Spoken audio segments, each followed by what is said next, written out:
What's up, guys? We're back to the scene of the crime. So last time I played, had a big loss here at the Pearl. But we're back for vengeance.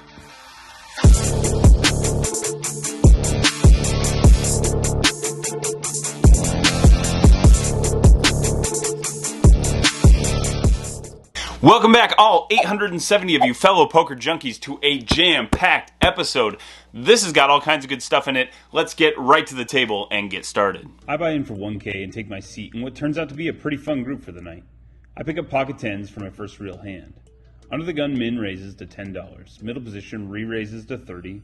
And I'm not going to stick around for 30 with pocket tens. I'd rather make this a large raise and not have to make as difficult of decisions. So I go ahead and bump this one up to $100 with position on them, expecting that only the 3-better will look me up, if anyone. Both players end up making the call, but the original raiser attempts to raise again pre-flop and is stopped by the state 3-raise rule. Well, we know exactly where we stand now. The flop is Jack 4 deuce, under the gun checks, and middle position 1 bets pot for $300. This is showing so much strength, leading into me multi-way for full pot that there's no way I'm calling. We both fold, and our opponent turns up pocket aces. A couple hours go by where I'm not card dead, but I just can't make a hand on the flop. And so I get a bunch of decent playable hands and just never make anything with them. And so the stack dwindles quite a bit over that period of time. Now we come to this one that is really fun. I raise to $35 over a limper with ace of hearts, jack of hearts, and get a call from the player to my left. It folds to the small blind, who now puts his last $125 in blind. I have about $400 to start this hand, and I re-jam in order to isolate the person who's jamming in blind. It doesn't work, actually, because the player to my left makes the call.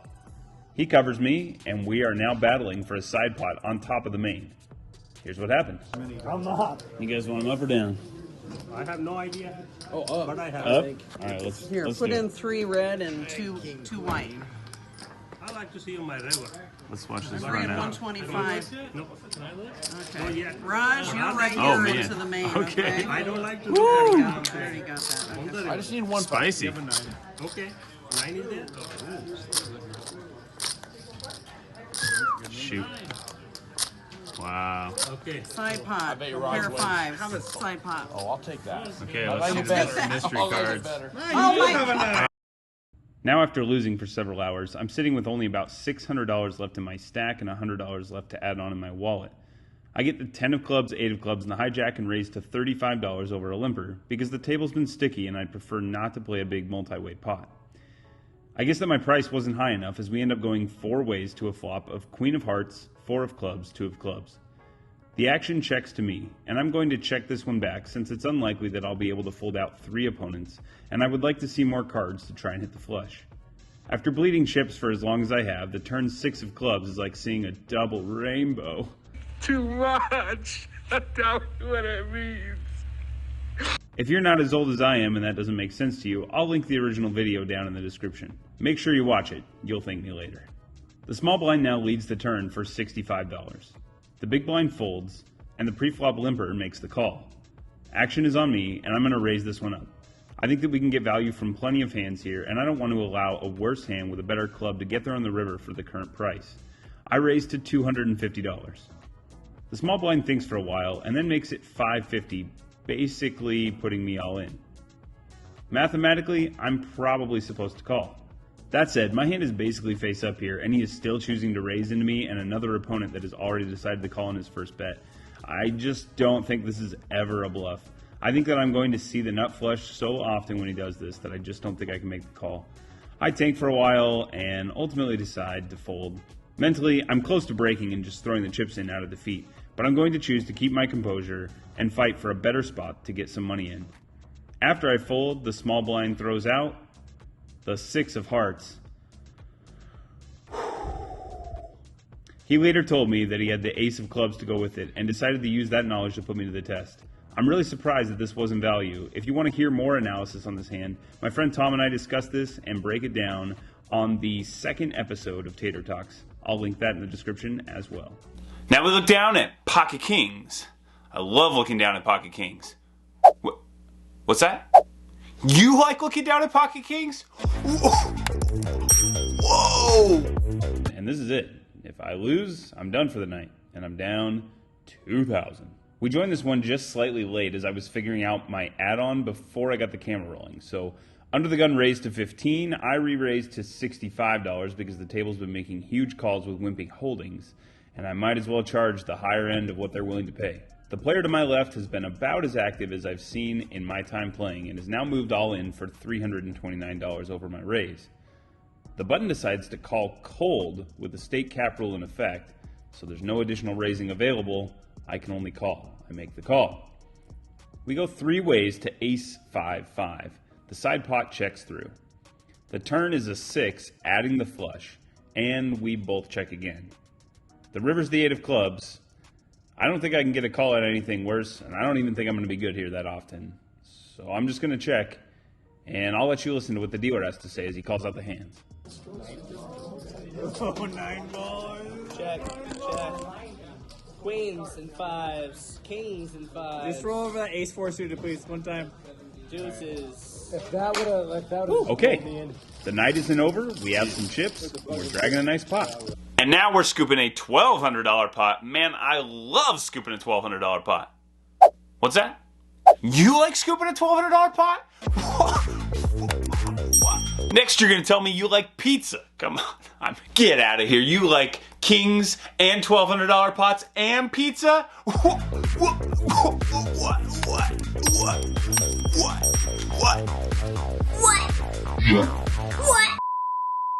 All right, let's get back to this vlog thing we were talking about before all that madness. The player to my right is Monty, who will be making the first ever guest vlogger appearance on the channel later in this episode. When he sat down, he played his first hand, winning a gigantic pot, bluffing with the old deuce 3. Very first hand. He goes to work with the dirty diaper, as some of you may know it, and he made quite the impression on everyone. So I've played with him plenty of times before. He's skilled and dangerous as an opponent because he's capable of making big moves with air, but isn't a complete maniac. In this hand, I have the 8-9 of spades, and Monty makes it $60 over a limper. We are both fairly deep at this point, and he covers my stack of around 1.3k. I make the call, and the limper calls.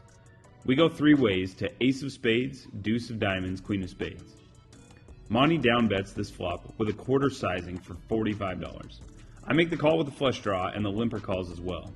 The turn is the 8 of clubs. He bets again, but this time $300. We've added equity in this spot, but not enough to make a move. I don't think I'm going to re-raise. He either has the nuts or air here.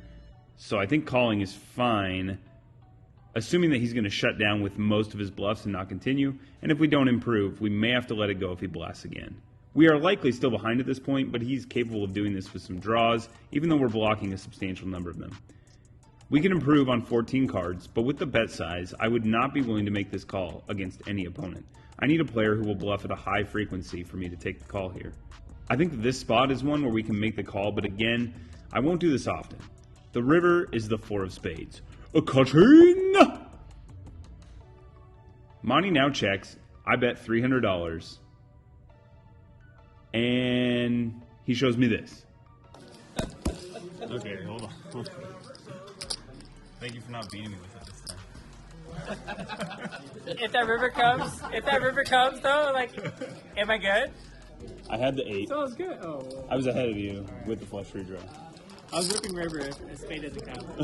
But it would have been gross to face another big bet if I did not improve there on that river. After a couple of decent wins, our stack is now at 1.8k and I get ace 8 of diamonds under the gun. I will usually fold this hand from this position, especially in a game where 3 bets are common. In this spot, however, I am 360 big blinds deep, and some of the other players at the table either cover or have similar stacks. That means that my implied odds on a nut flush are higher, and therefore I am essentially flush mining? I don't know if that's a real term or not. I guess I just made it up, but you get the point. We're going to see if we can hit the nut flush, and if we do, we'll try to get paid. There's a lot of money to be made if that does happen. I get 3 callers after I open to $25. The flop is jack of clubs, 2 of clubs, 4 of diamonds, and it checks through. The turn is the 3 of diamonds, which gives us the flush draw and the straight draw. The small blind bets 25, and I decide to just make the call since I still have players to act behind me, and I really don't have a hand yet. I don't want to make an enormous move here. I think you could definitely make the raise though, especially heads up. Everyone else folds, and we go to the river, which is the 8 of clubs. He bets $50. I'm getting 4-1 here, and though he might have a jack, he could also have a small pair that goes for this really small sizing. He could have some missed draws. It's kind of an unusual sizing, but I'm going to go ahead and throw in the call because we don't have to be good hardly at all here. I toss in the call, and he shows us pocket sixes, so we're able to scoop this one. I have an episode coming out soon in which I break down this next hand with fellow poker vlogger Branson, so I'll keep my thoughts brief here and let you just hear a more in-depth thought process with that episode of Tater Talks coming soon. Alright, for this one there's a limp in front of me, and I'm in the small blind with 2K in my stack when I see King-Queen offsuit. I raise to $30 and get called by the big blind. The big blind has not folded once in 3 orbits and has made moves and calls with 9-4 offsuit, Jack-Deuce offsuit, along with calling down holding ace-high. These are important details as I don't approach this hand normally. We go to a flop of King of Hearts, Queen of Hearts, 10 of Clubs. Beautiful. I bet $50 and the big blind calls. The turn is another 10. It's not what I wanted to see, but I am still way ahead of a really wide range here, and so I'm going to bet again to get value from worse. I bet $50, expecting to get raised if he has the 10. He just makes the call. The river is the 8 of clubs. I decide to bet small, hoping that something like ace high can call, or air will make a move. I'm calling no matter what at this point. I bet $50, and he raises to $150. I call, and he shows 4 of hearts, 6 of hearts for a miss flush, and we scoop. I don't love the way I played this one, but we get into it in that upcoming episode, and I think you'll enjoy it. A little later, we get pocket nines with 2.1k in the stack, and the low jack raises to $20. Monty is the low jack and covers me, and I don't want to bloat the pot against him with a hand that typically doesn't flop well, because he can easily put me to tough decisions when I hold a hand that will, on average, be a third pair by the river. We go 4 ways to an interesting ace of clubs, 9 of spades, 7 of clubs flop. He bets $25 and I raise to $80. The small blind makes the call. The turn is the 6 of diamonds. The small blind checks to me, and I'm going to bet $200 here. Unfortunately, he throws his cards in the muck, and we're not able to get max value. Well, we were stuck for piles there for a long time, but now we have some chips in front of us that weren't ours to begin with. Special guest appearance right here. Here we go. Oh, forget about it. Shoulder cam. My cards don't want to give me access to my money, so I am done, I guess. Good to meet you, Pete. Good to meet you. Sorry, man. You have to be done.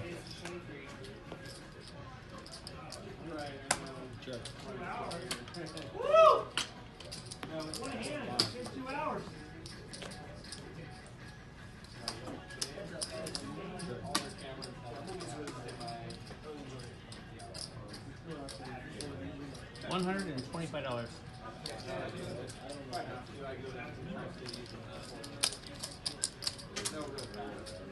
Oh, okay. And it works. Odamo. All right, analyze that hand for us. So, if you ever watched Michael Adamo, that's kind of normal because like his range doesn't compete with like bat, flop, and texture. So you can do that sometimes. And then if he combats, obviously, it's just a negative EV and it's a fold. But like sometimes, like most of the time, so it's print money. So, whatever. And that was what, a 4x pot bet? That kind of sounds smart. I now get pocket nines for a second time. There are a gaggle of limpers. That's what I'm calling a large group of limpers. I don't want to see a flop 6 ways and not know where I'm at, so I make it $50. I still get 4 callers. A lot of good that did. The flop is 7-7-10, and it checks through. No way I'm stabbing into a pot with this many opponents and a hand that is likely third place right now. The turn is a deuce, and it checks through again. The river is a 4. All right, no one's showing interest. There's only one overcard. If no one has a 7, I can take this thing down. I go ahead and bet $50 since nobody has made a move, and my hand is likely best based on the action. Under the gun calls my bet, and now Monty from the small blind comes in with the raise to $350. If it was anybody else, I would get out of the way immediately. In this case, he's capable of bluffing, and what is he going to play this way? Ultimately, I decide, gonna let this one go. With a player left to act behind me and a poor price to call, I just think we're going to see bad news often enough that it's not worth taking this risk. And what if our other opponent decides to call and has a 10? So I don't think this is a good spot to be trying to bluff catch. I go on to win a couple of other small hands that aren't too exciting to round out the night and decide to call it. All right, in for 2,000 in this one. Huge downswing. Got all the way down to $400, just under $400. And rode it all the way back up to book a win. Cashed out at $28.16, $816 win. Feels good. It was feeling pretty desperate at the bottom there. I thought I was going to leave empty-handed. Good session overall, up 816. That means money's coming your way. You know what time it is? It's time to draw from the Seahawks Hat of Destiny. All right, guys, I have made an executive decision concerning this hat. Whenever we draw for a win that's over $50, I'm going to split the win so that multiple people will get their names drawn. The reason I'm doing that, I don't want you to go on a winning drought where I'm maybe putting up some results, but your name just never gets drawn, and you're supporting the channel but never seeing anything for it. So in order to get you the maximum number of payouts, it doesn't really change the overall amount you'll expect to get paid in the year, but you'll expect to see it show up more often. And I think that's a win for everybody. That way it's more exciting when we draw, and hopefully you'll get drawn more often. All right, let's draw 2 names to split up the winnings from this session. Winner number 1 is Andrew. Congratulations, Andrew. $40 coming your way. The second winner is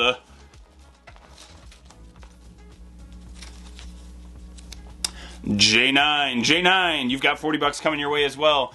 Thanks, guys, for supporting the channel. Really appreciate it. Congratulations to our winners. That brings the total giveaways up to $650 on this channel. Pretty excited about that. It's been a lot of fun. And if you want a piece of that action, you can click in the description below to join Patreon and support the channel monthly. That enters you for these drawings, so whenever I win, you win. Thanks for hanging out. Watch for that interview with Branson. It's a fun one. He's one of my favorite poker players, so I really enjoyed doing it. I think you'll enjoy it as well. Until next time, go crush a table, and I'm going to leave you with some footage from our Christmas break.